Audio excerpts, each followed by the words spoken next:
Você precisa entender a diferença de uma homofermentação para uma heterofermentação. Vem comigo agora que eu vou explicar para você isso. Olá, tudo bem? Rafael Amaral por aqui. Hoje eu queria falar duas fermentações principais que a gente observa no processo de conservação. Eu fiz um vidinho lá atrás, vídeo anterior, falando da produção do ácido lático. Eu vou mostrar hoje para vocês que algumas fermentações podem gerar ácidos diferentes e aqui vai ser muito importante para você entenda essa linha de raciocínio dos ácidos produzidos na conservação de forragens. Então a primeira fermentação são as bactérias homoláticas. O que são as bactérias homoláticas? São bactérias que produzem apenas um tipo de ácido, e é o ácido lático. Então veja, na rota fermentativa, nós não vamos se ater aqui, pessoal, tá? na rota metabólica e tudo mais. O que eu queria mostrar é isso, uma bactéria homolática, ela vai pegar glicose e frutose e ela vai transformar isso em duas moléculas de lactato. Tá? Então aqui está o resumo aqui dessa reação que acontece. Então ela está transformando o açúcar solúvel em ácido lático. E vocês notem aqui que dentro aqui dessa equação, além dos resultados do ácido lático, nós temos a produção de água e de geração de 2-ATP. O que é importante a gente mostrar nessa rota metabólica é que não ocorre perda de carbono, tá? Não ocorre perda de CO2. Então, isso é um ponto importante para a gente lembrar, ok? Bom, mas vamos seguir aqui, rota heterolática. O que é rota heterolática? Existem outros componentes produzidos nessa fermentação, do que o ácido lático. Então, além do ácido lático, numa rota heterolática pode ser produzido o etanol, pode ser produzido o acetato e pode ser produzido o manitol. Pode ver que as rotas são maiores e diferentes, tá?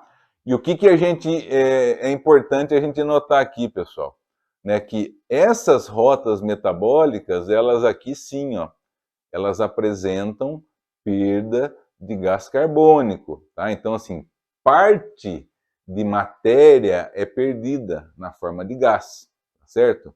Bom, primeiro ponto aqui que nós temos que conversar, bactérias heteroláticas, elas são, então, não são tão eficientes como as bactérias homoláticas para produzirem ácido lático, tá?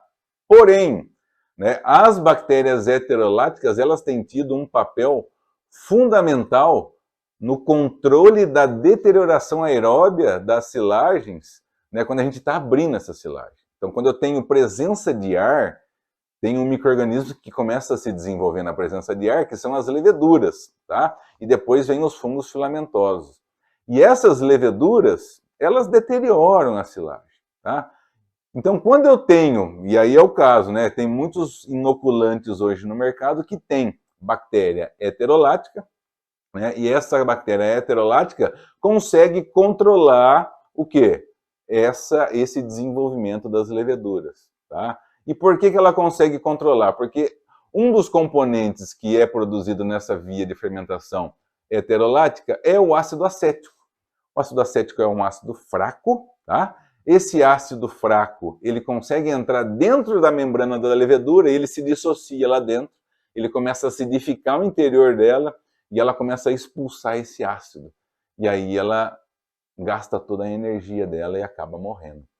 Então, mas é importante aqui agora a gente fazer uma outra ressalva, Tem componentes dessa rota fermentativa aqui que não é interessante, que é como, por exemplo, aqui, ó, o etanol. O etanol, apesar de ele ser um componente energético para o animal, ele é muito volátil. Então, assim, a perda de etanol então, vai aumentar muito a perda. Só que tem uma bactéria que a gente trabalha já há muito tempo, que é o Lactobacillus buchaneri, que agora é chamado de Lentilactobacillus buchaneri, pela rota de fermentação dele ser heterolática, agora ao invés dele ser chamado de Lactobacillus, ele é chamado de Lentilactobacillus buchaneri. E olha só que interessante essa bactéria e o porquê do sucesso dela dentro da conservação de forragens. O Lactobacillus buchaneri, ou Lentilactobacillus, né, como você achar melhor, ele não tem uma enzima que se chama acetaldeído desidrogenase, que é uma enzima que faz com que esse acetaldeído aqui se transforme em etanol. Por ele não ter esse aparato químico aqui, ele aumenta a concentração de ácido acético. Então ele produz mais ácido acético. Então por isso que o Lactobacillus buchaneri, ele é muito eficiente em controlar, né, as rotas aí, controlar, na verdade, as silagens que estão propensas à deterioração aeróbia. Geralmente silagens muito ricas, né, em nutrientes aí disponíveis, né, são susceptíveis, né? Por exemplo, uma silagem de milho, uma silagem de grão úmido, enfim, qualquer silagem de alta qualidade, quando ela está aberta e exposta ao ar, ela pode ter um problema da deterioração aeróbia, e é por isso que nós recomendamos o Lentilactobacillus buchaneri, porque ele aumenta a concentração de ácido acético, e esse ácido acético ele vai atuar nessa levedura. Mas lembrando também que ele produz ácido lático, tá ok? Então assim, a gente consegue conservar bem a forragem e consegue proteger essa forragem ali no pós-abertura. Porém, um ponto é muito importante, a gente tem que saber qual bactéria escolher, né? Existem infinitas bactérias heteroláticas, mas algumas têm rotas metabólicas que não são tão interessantes. Por isso que o Lentilactobacillus buchaneri é uma das bactérias aí com mais sucesso nessa conservação, e também para silagem de cana-de-açúcar, porque esse ácido acético também controla a levedura durante fermentação.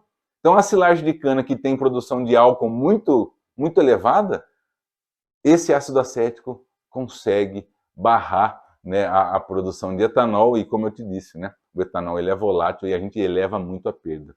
Então o buchaneri ele vem fazendo um grande serviço e ajudando bastante a gente que trabalha com conservação de forragem, tá bom? Pessoal, espero que vocês tenham gostado do vídeo e a gente se vê logo mais no próximo. Um abraço, tchau, tchau!